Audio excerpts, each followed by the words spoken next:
let's peel the onion back a little bit, get a little bit Mm, more practical with that, because you've walked it in your journey. But entrepreneurs face, modern giants like mm, you mentioned, fear, burnout. Then you have your payroll stress. You mm. have pressure to scale. All these things come into the fold, if you will, opportunities to grow. But how do you possess the land and still keep your peace? What can you share with our listeners about how to keep your peace?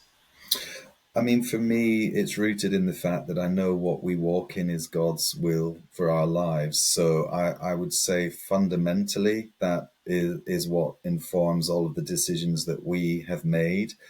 Um, I think when it comes to feelings of destiny, passion, drive, all the things that motivate entrepreneurs, it's got to come from a deep, deep knowing that the vision that you have is unique to you. You know, every individual listening to this has a unique set of giftings and skills and abilities and an incredible brain that God's given to tap into and utilize. And, culturally, we're surrounded by people who don't want other people to rise up and become great leaders, great visionaries, people who can build organizations and create jobs and generate wealth that other people can benefit from, and on a wider scale impact their nation's economy and contribute across multiple spheres and levels. Mm. Um, Nobody can be a greater catalyst in your life than yourself, because the person that knows your heart the most outside of God is yourself. So I think knowing why you're doing what you're doing is really, really important. If it's just for wealth, or if it's just because you need validation, that's going to Mhm. always be transient, or there will always be somebody wealthier than you, and that will always leave you feeling inadequate. So it can't be Yeah. for those sorts of obvious reasons. It's got to be for something deeper.